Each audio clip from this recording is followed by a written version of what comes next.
Hello, CWF Universe. We are back. You requested it. You helped us reach our follower goal, and we are here. Session 3 of Shibuya 428 Shibuya Scramble Roll Call. Shibuya roll call. Shibuya. Shibuya. In I'm the Troy chat here, excited. In the chat, we have Jaime, and Donovan, who has every time we met up go, when Shibuya G, when Shibuya G, when Shibuya G, and then he's late for Shibuya. Hey. Someone needs to get their dessert. Someone needs to go on a hike. Was it a Choco Pie? I have a apple turnover with burning hammer. Oh, did all the storylines and finished with 59 hours and 29 minutes. We are not doing that. But there. Well, you say that, but we might. You never know. No. In order for us to do that, I have to get all 85 bad endings here, which isn't going to happen. However, if that kind of attitude. We're not going to do it this way.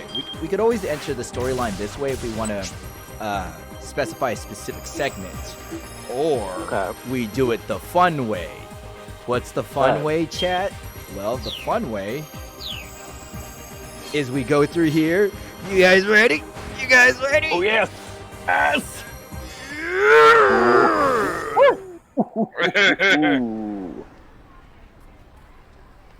Okay, here we go. All right. I got this. As he wandered through the back alleys, Kano gritted his teeth. Going after the guy on the bike had been a bad judgment call. By the time he got back up on the pedestrian overpass, the man who'd thrown the attaché case was almost out of sight. Kano prided himself on being fleet of foot, but he knew even he would never catch the guy before he disappeared. He'd followed the culprit as far as the alleys, but he'd lost him there completely. All he could do now was hope for his colleagues caught the man on the motorcycle.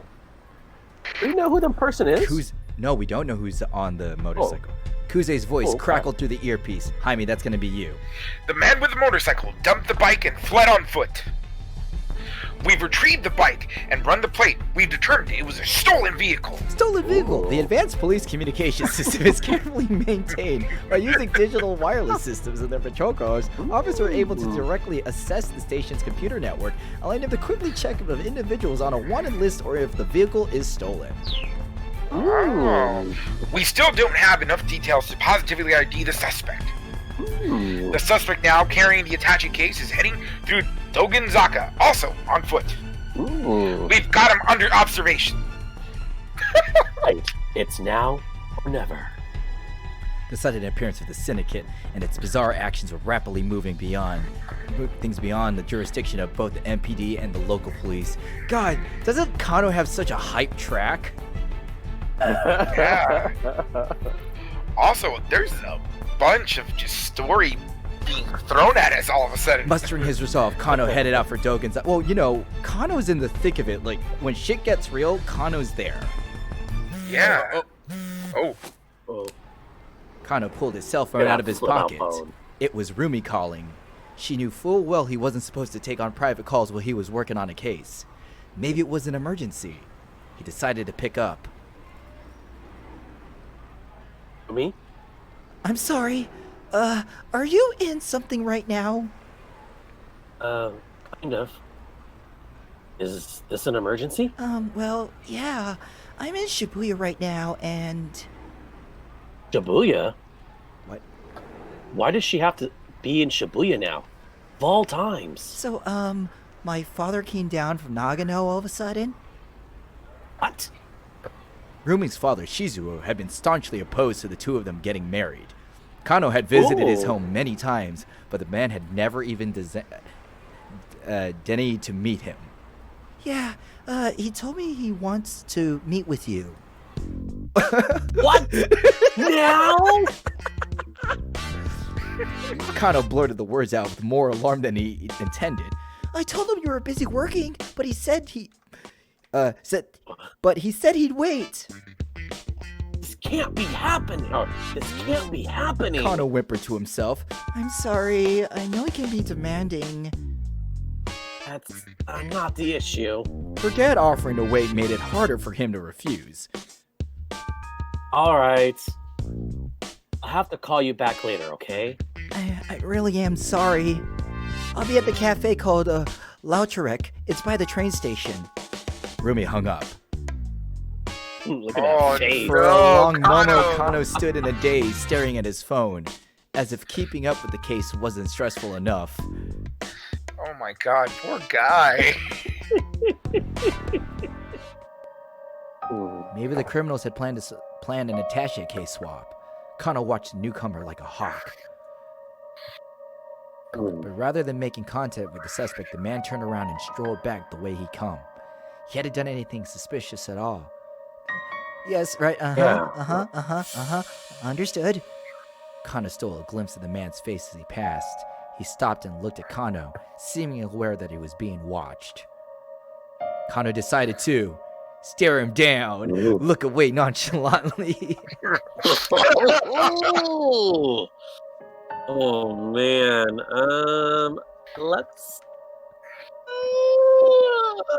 Let's look away nonchalantly. Kano decided to look away nonchalantly, but his anxiety got the better of him, and after a moment he turned his gaze right back.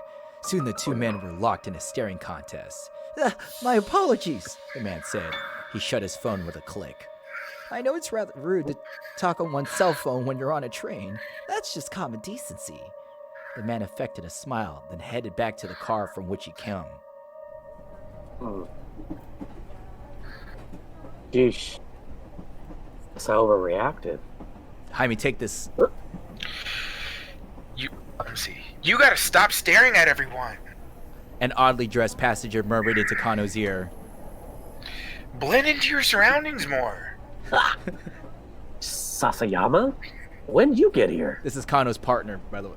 His partner had somehow found time to change his disguise.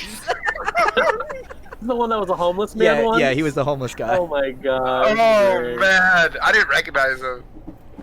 The steely expression on his face was at odds with his anime nerd getup. Kano has seen Sasayama's disguises himself as... It's quite rare for Sasayama... It's quite rare for Sasayama to actually wear a suit. On the rare occasions when he does, he's walking the halls of the home precinct. He frequently goes unrecognized. Here are some of Sasayama's costume designs from his evidence notebook. You ready? Sayana? You ready? Yes. Nerd. What? That last one. Yeah. I mean... Okay. You like the ocean? Huh? Never mind. Yes! Sasayama pulled a small bottle from his breast pocket. Drink this while you can. Guessing you haven't eaten. Huh? What's this? It's the least I can do. He handed Kano the bottle, then slipped away into the next compartment. Oh no. Oh no! Also, did you also read that Kano hadn't eaten anything? Yeah, Yep. this is not Burning good. hammer! He pulled an all-nighter and hadn't eaten, so he was glad to have something. He took a sip. Whatever this was, it was bland. It almost didn't taste like anything. Just what had Sasayama given him. What the heck? Anything's better than nothing. He brought the bottle to his lips and chugged the contents down. He suddenly got a massive head rush. He felt a heat like a burning that spread through his insides throughout his whole body. No, that wasn't right. It was an ache. It was a ferocious ache. Ferocious A ache. burning that spread from his insides to his fingertips. And then there was Oh pain. no. A numbness that no. spread from his insides all the way down to his toes. Burning, aching, hurting, burning, aching, hurting, burning, aching, hurting, twitchy, itchy, dizzy, slippy, chilly, willy-nilly. This was not good. This was a super duper not good. He broke into a cold sweat and his forehead drenched his body, damp and clammy all over. He felt his grip on his conscience slipping. Sasayama, what the hell did you do to me? With blurry eyes, he squinted to read the writing on the bottle.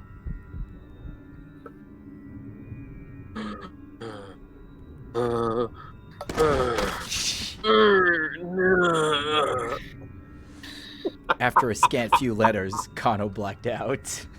Oh my god. Oh no!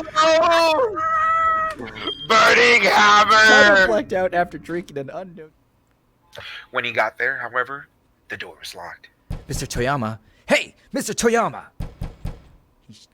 He shouted and banged, but there was no reply. I just want to let everyone know, real quick, that Minorikawa is my favorite character in this whole game. Just saying.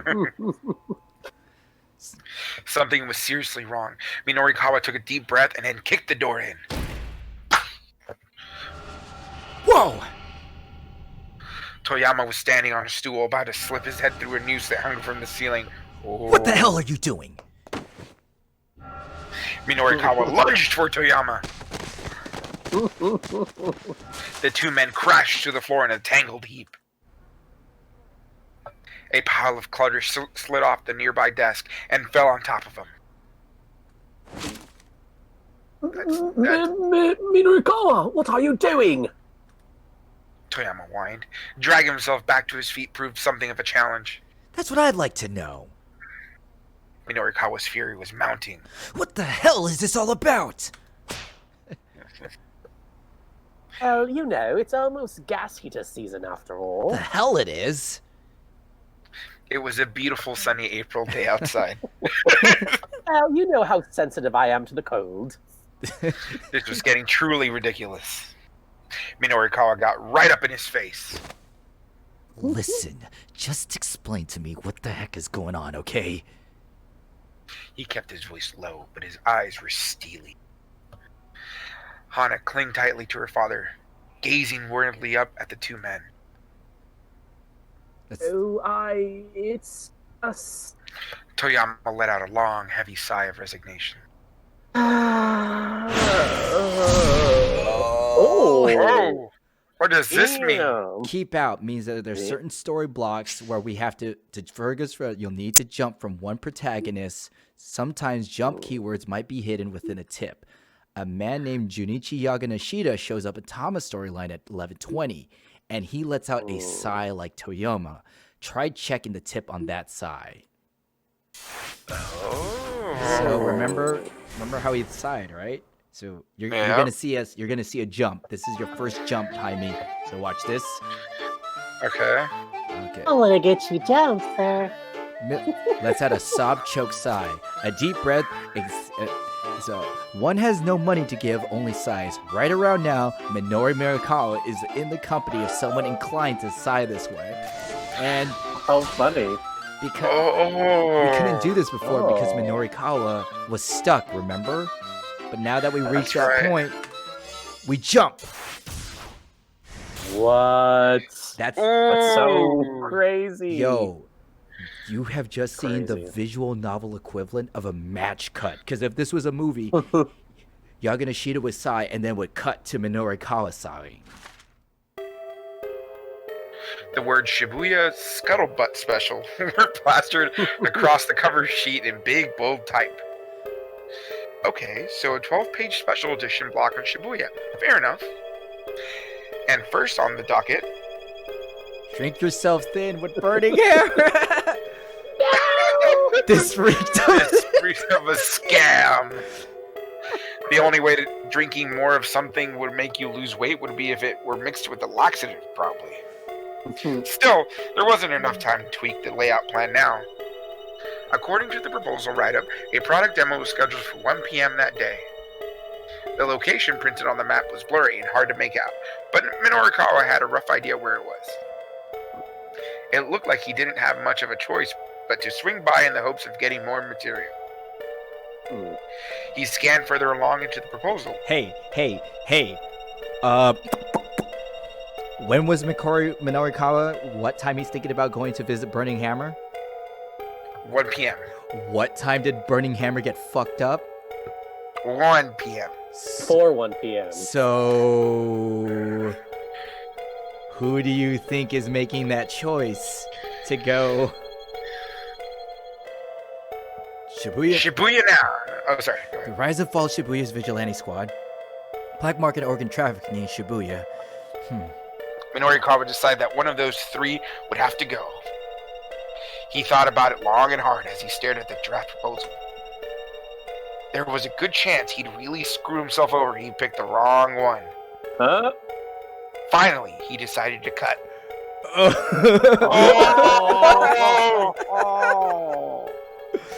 Oh no.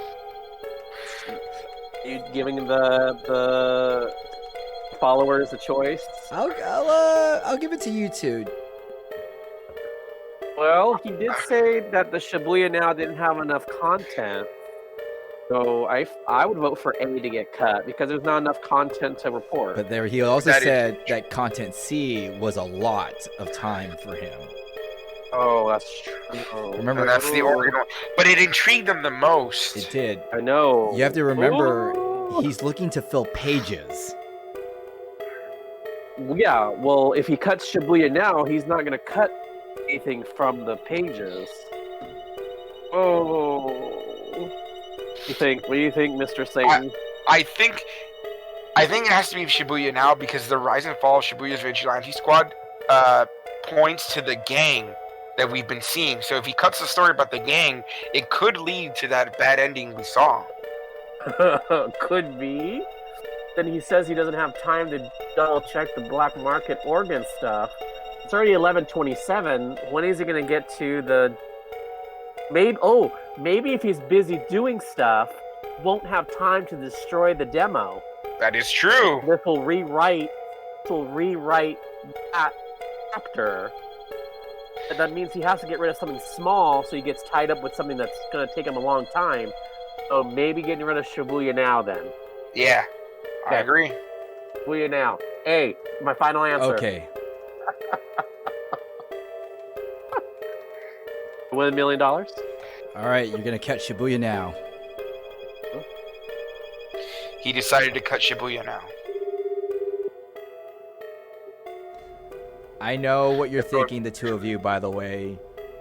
It's all, man, Which I is? wish we took a bunch of photos at Fanime and did our own Shibuya 420. It would be really cool. The phone rang several times before his sleepy voice finally answered. Hello? Chiaki, hi, it's Minorikawa. Are you free today? What? She seemed thrown by the abrupt question. Did you just wake up? No, I mean, well, yeah. Good morning. Her voice still sounded half asleep. So then I'm guessing you don't have any work slated for today, as usual. Pretty much. No work, no money, no food. Nothing to do except sleep. He doubted there was much of a chance of the latter, or the former, for that matter, but still, he understood her concern. Alright, I hear you. Now I bet you go hang around Shibuya Station and do some street interviews for me. Reach interviews? There was... Oh. There was a nervous waver in Chiaki's voice now. Yeah, just talk to normal regular people walking outside the train station. That should be fine, yeah? But Mr. Mino, street interviews aren't really my... Apparently, it was beyond her capacity to give him a simple no. No buts. Just interview at least 10 people and get me an article by 6 o'clock. Okay. He marked the editing office with a circle, then considered where to head next. Diet drink sales demo, center guy. Where are they now? Sakura Goka Theater Ace. Society of Surveillance, Dogenzaka Endo Electronics. Sexy Squared, Midoriyama Academy. A university associated with the Moridami Academy, notable alumni and code very prestigious winners of Miss Midoriyama contests, go on to have careers in entertainment in the entertainment industry. Shibuya Vigilantes, location to be determined. The diet drink sales demo was at 1 o'clock, and the interview with the Shinosuke Orai for Where Are They Now was slated for 2:30, so those times were set. The question was what to do in the interim. It's a little early. Uh-oh. Oh no! You know what? I'm going to pick this. I'm no. picking this because you need to see this, chat. Okay. It was a little early, but maybe we should just go to the center guy and start gathering material about the diet drink sales demo. He knocked on the door, and a tired-looking man poked his head out. Is that? I think that's you in the That's door. me? Okay. Think Donovan, so. you want to take over narration? I'll be narrator. Okay. Yes, can I help you? Yeah, hi, my name is Minoru Kawa. I'm a freelance writer. I'd like to interview you about Burning Hammer. Oh, an interview! Man's face lit up with an enormous smile. Are you the Are person? you the person I in- got. Are you Sorry, the person in charge sorry. then? That's me! Yeah. Name's Junichi Yamashita.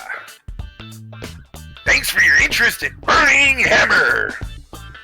Drink all you want and just burn those pounds away. Instant sales pitch, eh? Well, at least the guy was confident in his product. Is this tagline actually true? The more you drink, the more you lose. Absolutely! Have a try for yourself and you'll see. Here, a free sample. Harashima produced a small bottle from his jacket pocket. It was filled with some kind of red liquid. So this is Burning Hammer, huh? Yes, and I don't mind telling you, it's a fantastic product. Yeah. Proud smile on the other Yoshida's face spread from ear to ear. Narakawa opened the bottle. Oh, hey, Yoshida said quickly. before you drink that, What? you're not on an empty stomach right now, are you? What? Narakawa blinked. What? Well, it's just, if you drink the product on an empty stomach, how do I put this? There was some minor health. I mean, it's just, the body might not, Look, don't sweat. don't sweat the details. Oh, sorry. Yeah, look, don't sweat the details. It's fine. I didn't have any breakfast Yeah, this morning, but okay. hey. Ah, He tipped from a tiny bottle back and drained it into a single go. Didn't taste bad, really. In fact, it didn't taste like much of anything. Not much flavor, huh? Oh. Said. well, yeah, it starts out that way in the beginning. Are you feeling alright? Alright, how? Just, alright. Are you sure you're feeling fine? Look, what is it? Narakawa asked. If you want to say something, just say it. Well, alright then. Yo, how trustworthy is that face? So it turns out that if you drink it on an empty stomach, some nasty stuff can happen. Nasty stuff? Meaning what exactly? Well, let's see. First, there's a tingling sensation on the tongue. An uncomfortable tingling was starting to spread along Narakawa's tongue. After that, your whole body starts to get hot, like whoosh. Narakawa felt a flush spread across his skin. You'll start sweating all over. And was practically streaming from his pores. It's sort of steam will start coming out of your ears and nose. Water vapors began to gush from his ears, nostrils as if from a kettle that had reached a boil. And finally, holy jeez. Poor Miyakawa could hear what the last thing was. His body launched into the air like a rocket. What is it, Head Burning crashed into Hammer? the ceiling, and it crumbled I right think back Burning to the Hammer. floor. Felt like his heart might shoot out from his throat at any moment. Yeah, it goes kind of like that. I could have seen it finish. Yo, Burning Hammer is something Mr. Satan would throw at the DBZ fighting game. Oh yeah. Looked down at Minarakawa with a pity in his eyes. Kinda goes like that, huh? What the hell you thinking? Selling something like this? Well, it's just... This isn't a diet aid. It's a death trap. Miyakawa shuddered, the whole body racked with pain. Well, to be fair now, I did ask whether or not you were on an empty stomach. Go to hell, you psychopath! You can't be allowed to sell this poison. I'm taking you down. Clutching his head as if it were a sword, Miyakawa lurched to his feet, his mind little more than a blur. Die! Lunge for his foe. And Mishkita screamed. Oh no! For the course of the next 2 hours, Miyakawa chased the hit drink salesman round the building in a berserk haze. Someone finally lured the police, took 4 officers to subdue him. Jeez. And when he finally came to his senses in his detention cell, 4-star General Gossip Deadline had long since passed. No. Turned and faced the wall, muttering to himself. If only I'd eaten breakfast. Oh, this is a horror movie! Aren't you okay? Aren't you glad I picked that ending? Yeah. It was good. I like the interaction. It was a good bad end in terms of it being funny. Yeah. All right, let's save him. Choosing the first interview. Scanning the side of the road, Minorikawa finally spotted a rundown electronics shop. The sign out front, which looked like it might fall off at any moment, read Endo Electronics. Yeah, Donovan in the first night, this is where Achi stepped out of. Oh, okay. Right here's Right. fire. The taxi stopped and Minorikawa pulled a $10,000 yen bill from his wallet. Keep the change. He said, "What?" Look, don't sweat it. The name's Minoru Minorikawa, and I'm a freelance writer. I care about 2 things, what's real and what's true. There's real worth to what you've done for me. That's a token of my appreciation. It's not much, but please, take it. Minorikawa slid out of the taxi and headed for the electronics store. As I said earlier, I'm a bit busy right now. Busy cleaning up. Busy cleaning up. You're busy cleaning up, I hope. How do you get anything done in this mess? Why are you this rude to all your interview subjects? 5 minutes. Just give me 5 minutes of your time, please. You gotta be joking. Oh, get the hell out of here.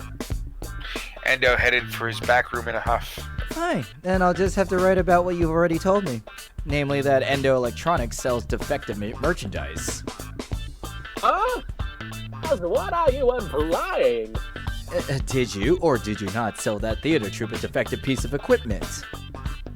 Look, I'm gonna get in touch with them as soon as I'm betting they're in a hurry preparing for their performance. I doubt you'll be able to get through to them today. Endo bit his lip. Now that I have your attention, let me make a deal. What kind of deal?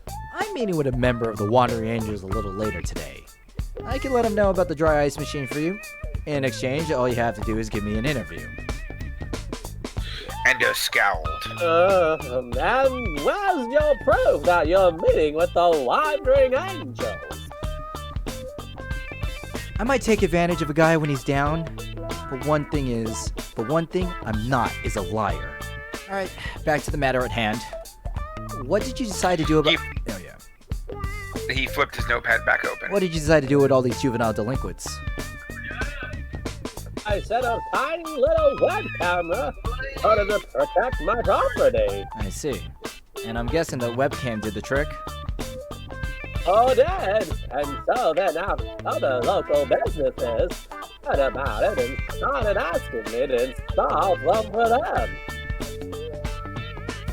Web cameras aren't particularly expensive. It wasn't too tough to set them up all over downtown. So who's in charge of these security cameras? Members of the Downtown Business Committee take turns. Cameras are connected via wireless networks that business owners can access throughout the area. How's your security for this wireless network? Oh, no problems on that front. Endo seemed surprised at the question. All the footage sent over the network is fully encrypted. But still, people can't feel too good about being recorded on camera without their knowledge, don't you think? Minoikawa asked. The shopkeeper's expression darkened. We hope to strike a balance between crime prevention and protecting individual privacy. And who determines what balance is? Minoikawa let a note of challenge slip into his voice. That will be me. I've been entrusted with the management of the security cameras. I see. So essentially, you're providing your own moral oversight. You imply that I'm abusing my authority? Endo shot back. I'm doing this in the name of public order. Hey, you've had your 5 minutes. Now get out of here. The shopkeeper stood up and headed into the back. I'll be sure to let the Wandering Angels know about the dry ice machine. Episode 2. Minoikawa hollered at the closing door. Endo didn't reply. Get out of my shop. Chiaki, what's going on? Oh, it's no use.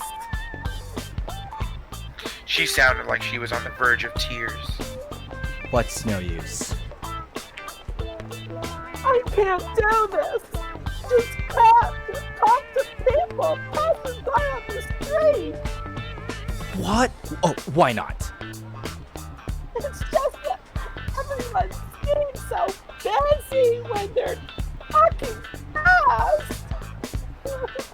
I try to interrupt them, but they're gonna be all mad. Man, I feel like we need another reader for this team. Daniel, if you're still in this chat, please help us out. He's not. He left. Oh, he Yeah. left our normal one. Well, who the hell cares if they get mad?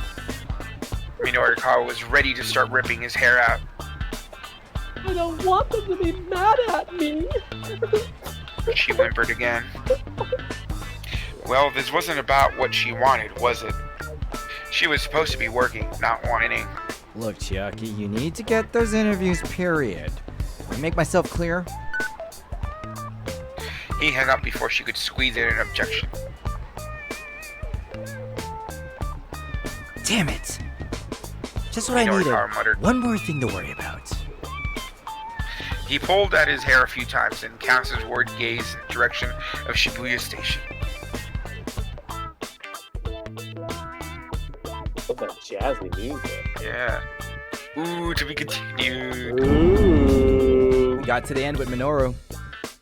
Woo. Very nice. Alright, let's give Jaime a break. We'll jump to Kano. The line rang a few times, but nobody picked up. Probably Aw. was too busy seeing to Hitomi's safety. Kano felt bewildered. They'd been letting the suspect lead them around for over an hour now. During an abduction case, you generally didn't update the victim's family on any developments in case they tried to interfere. Kano only imagined what the Osawa family was going through right now. After a short walk from Shibuya Station, the attaché case was handed off yet again. This time, the recipient was a tall, dark-skinned man. Again, the Shibuya-based task force split into 2 groups in order to tail both suspects. Kano stuck with the man who had the case. As the previous man had done, the newest suspect wandered around Dogonzaka for a while. Reportedly looping around and around the same locations was a weirdly roundabout way to make a series of handoffs. Excuse me, detective? Kano turned around with a start. Oh, hey. Know you. It was Leland Palmer, the lecturer who had been an eyewitness to the kidnapping. The man practically radiated concern. How is Maria doing? Is she alright? I'm very worried for her.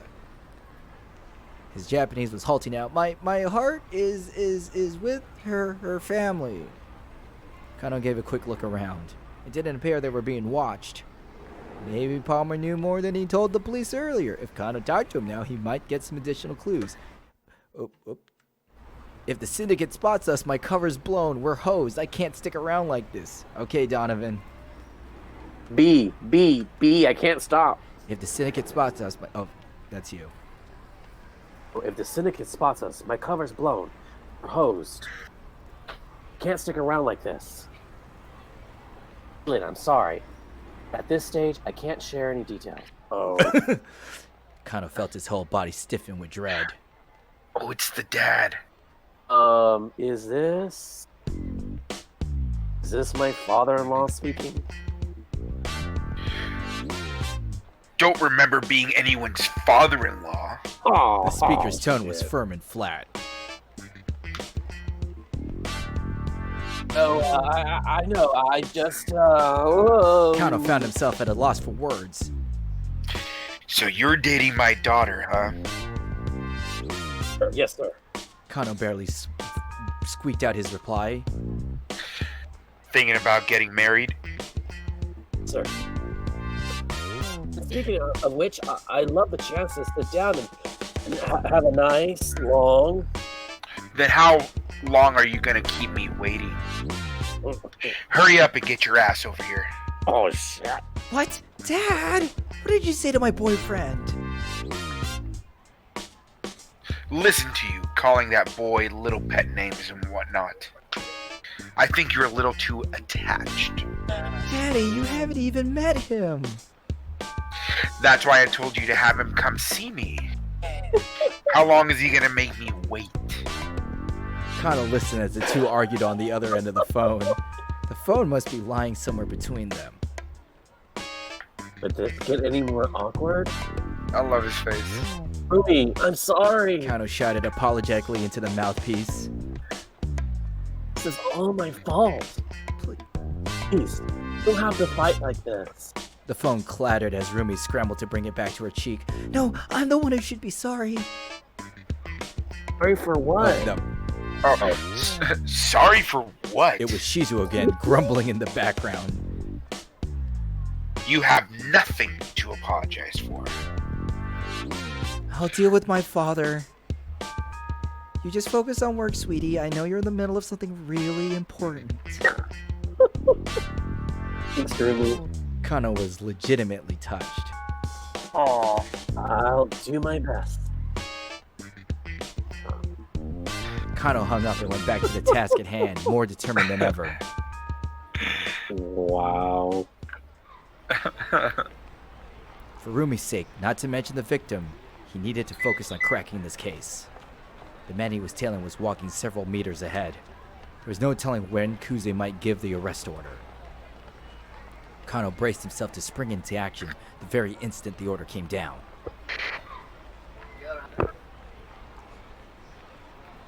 That's you, Jaime. Oh, mobile command to all units. Once more, the director's voice came in and over the wireless. Was it time to make the arrest at last? We've identified the man who first picked up the Itachi case by the statue Hachiko? Hachiko. No arrest yet, but still a critical development. His name is Tarkid Karawan. He's got priors for larceny, illegal possession of narcotics, you name it. He belongs to a foreign criminal syndicate that's operating in Shibuya. Kano felt his apprehension rising. If this syndicate was behind the kidnapping, they were anything but amateurs. And though they might be leading the police on a wild goose chase, they certainly weren't playing around.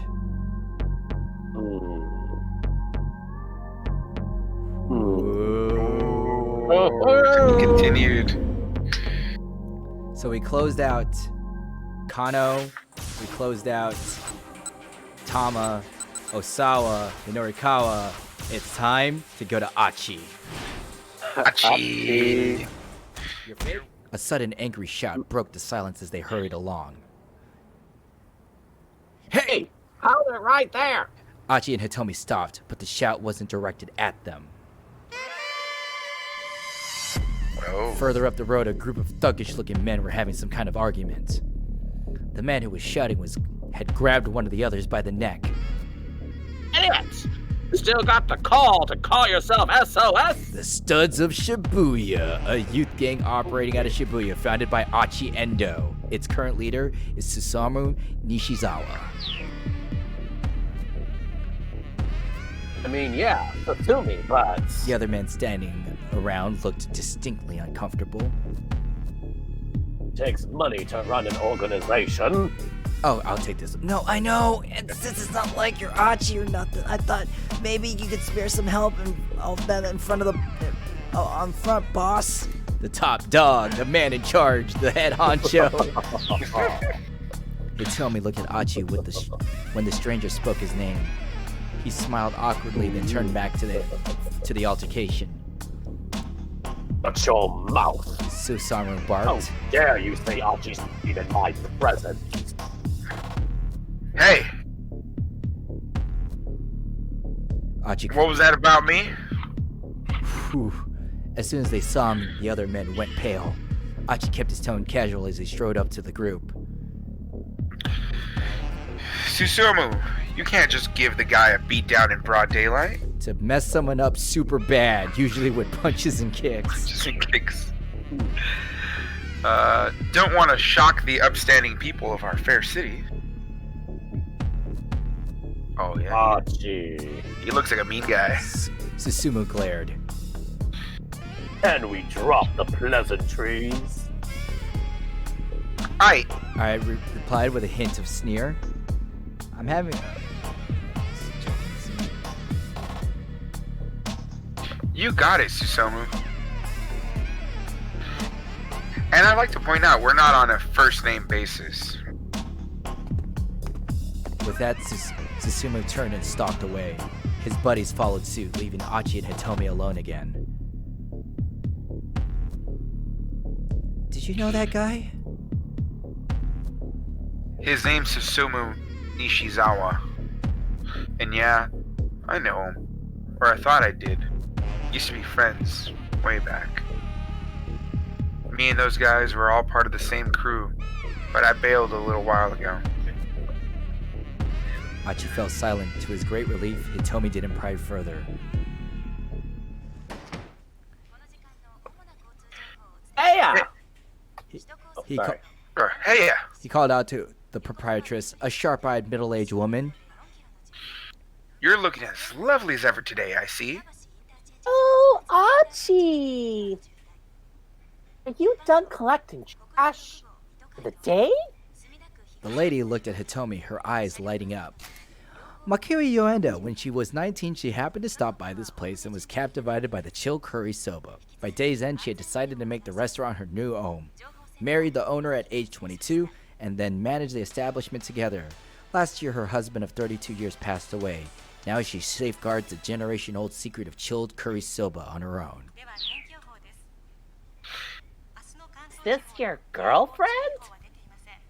Oh no, it's nothing like that. The proprietress was undeterred. Oh, looks just like a model. It's a splitting image of me at that age. My. Aichi's got himself a girlfriend. I said it's not like that. The woman. I know it doesn't look it, but I've been quite busy today. Man who makes my noodles came by earlier to settle accounts. We fought and fought over it. No head for finances, that one. That's his problem, honestly. And on top of that, of course, my part-timer Masa has to have today off. Honestly. Masa, first-year student at Meteorama Academy, a sweet young man who works as a part-time delivery driver for Dogen Hut and sends all his leftover money to his mother out in the country. Lately, however, he's gotten himself a girlfriend and he's been sending money back home less frequently. His noodle house job doesn't pay enough to both support his mom and cover his dating expenses, so he's scheming for a way to make it rich quick. Achi frowned. Had she be really seeing a blue van, or was she just being chatty? All right, Jaime.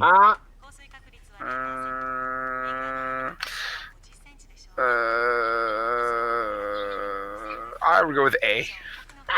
Older women who ran tobacco shops over at noodle houses did seem to have a knack for spotting details. Achi decided to follow up some more. Was there? Sorry, go ahead.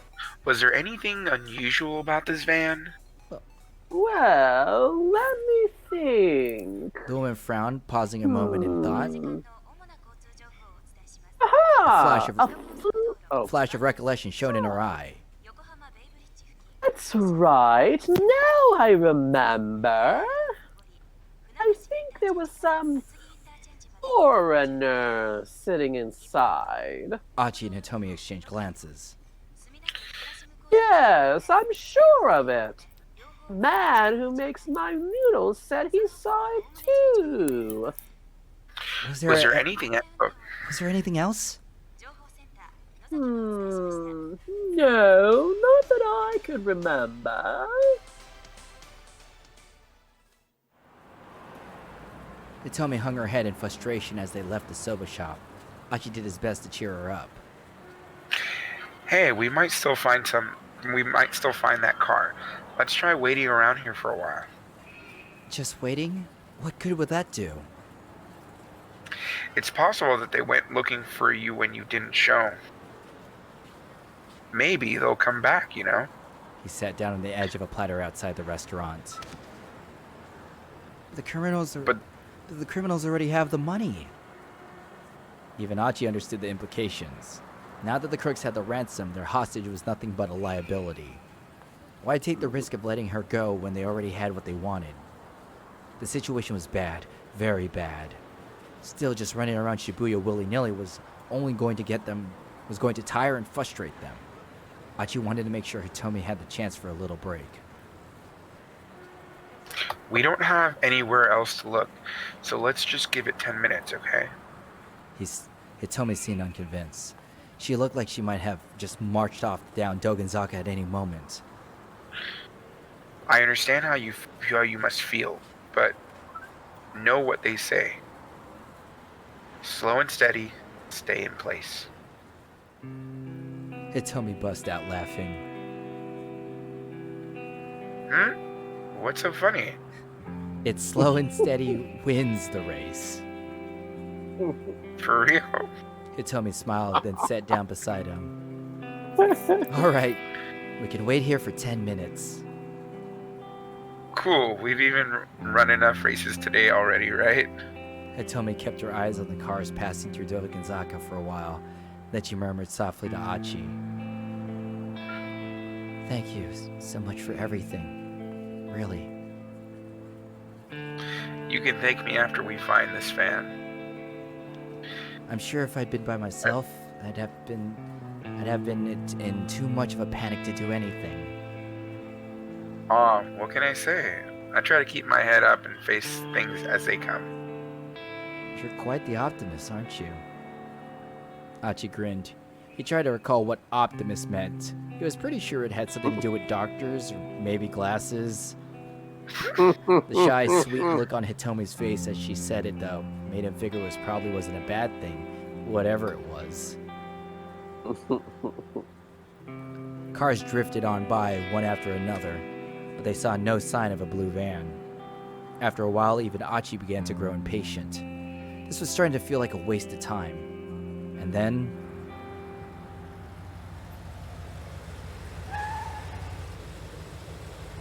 Hitomi, look. there it was.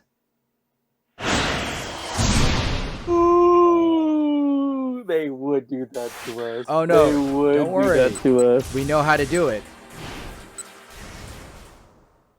Ooh.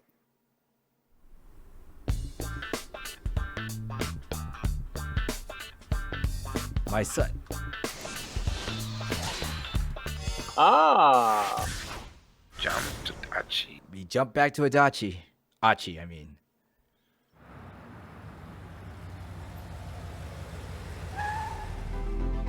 Achi thought as fast as he could. The criminal told Hitomi to get into the van. There had to be some specific reason for that. What if they were planning to abduct her as well? Whatever the case, he couldn't just let her go. He had to make a snap decision. Oh my god. B, let's go together.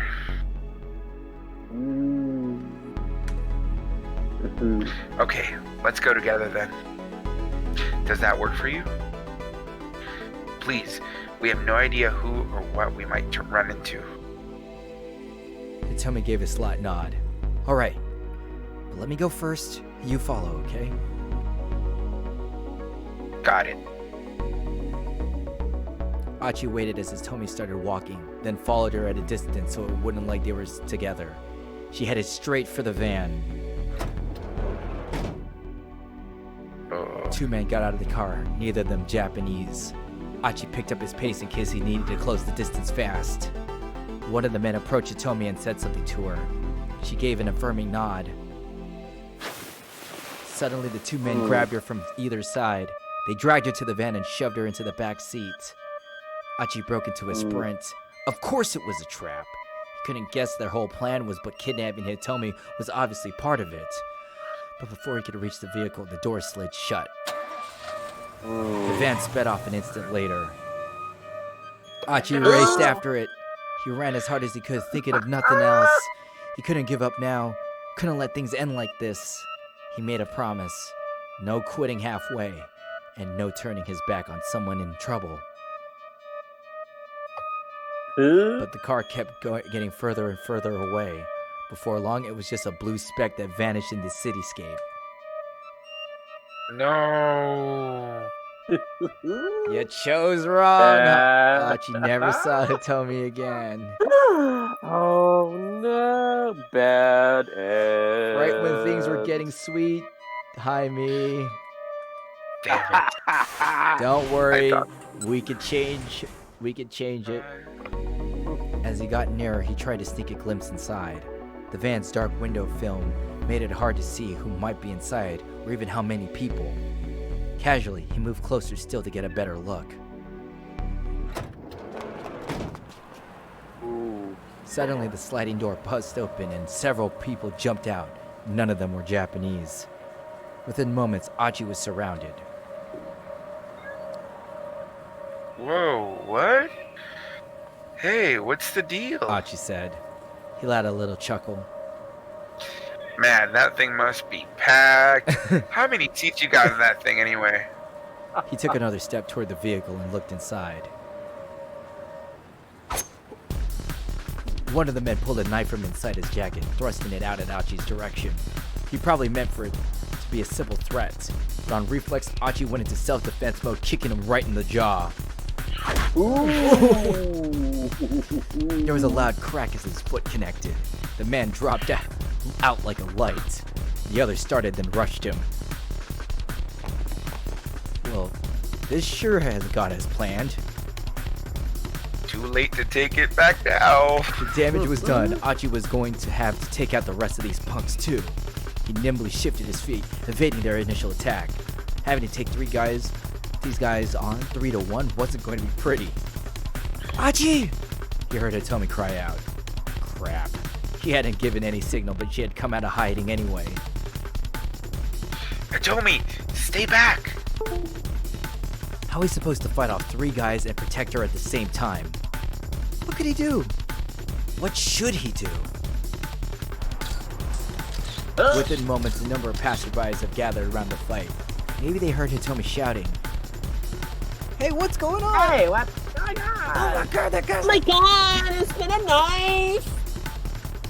This ain't some petty squabble. Somebody call the cops! Someone call the police! 7 of them began taking photos with their cell phones. One of the men cursed in frustration, then signaled to his buddies to get back into the car. Achi couldn't stop them. The engine roared to life, and the van sped away. Knowing he'd never catch them on foot, Achi merely watched it go.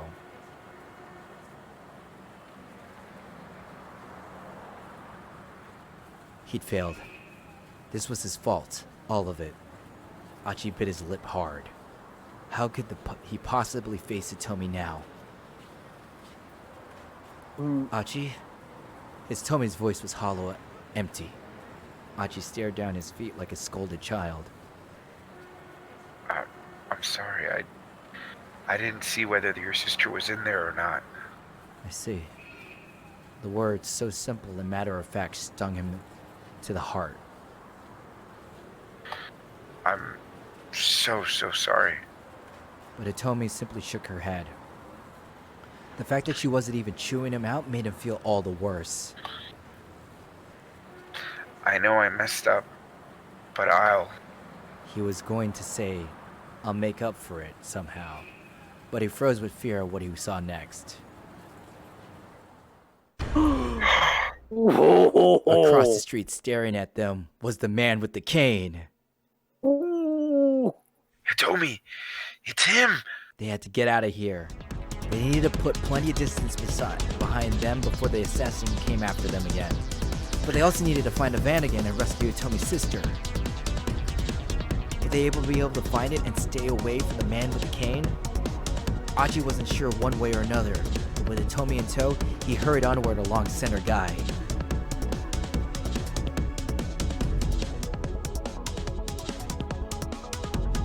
Cool.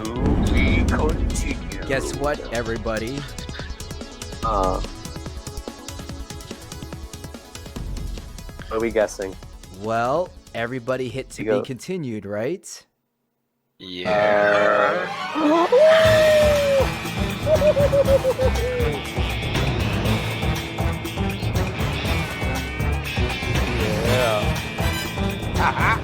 Burning hammer.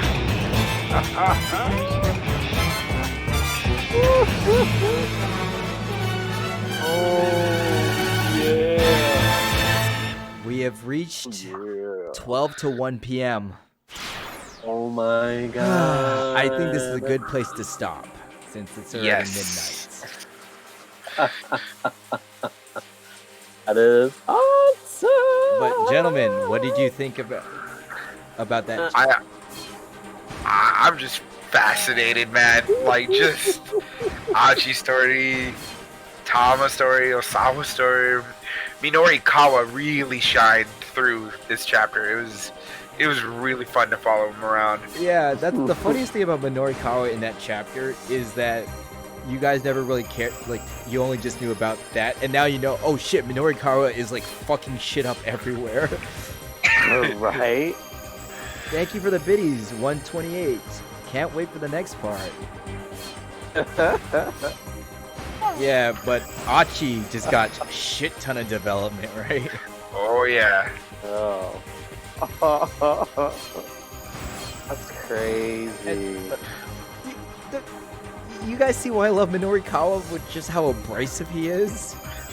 Oh yeah. He's just such a fun character. He just plays out, man, so well. I love it. Yeah. I'm just waiting for someone to make me a Tama outfit.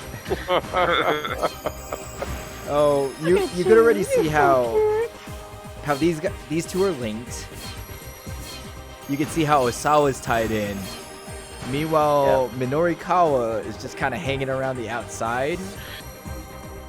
He's not a part of anything, but he's in his fingers and everything. And well, we don't know where Tama is involved. But she did lead to Kano getting killed. That is true. Minori Kawa destroyed the demo because he had burning hammer on an empty stomach. Oh, that was great. All right, So tune in next fun. time. I think this might be it. We're settling on. It might be Shibuya Saturdays that we do this. Yeah. But hey, good night, everyone. Shibuya. Thank you for the biddies, Shibuya. and we'll see you next time.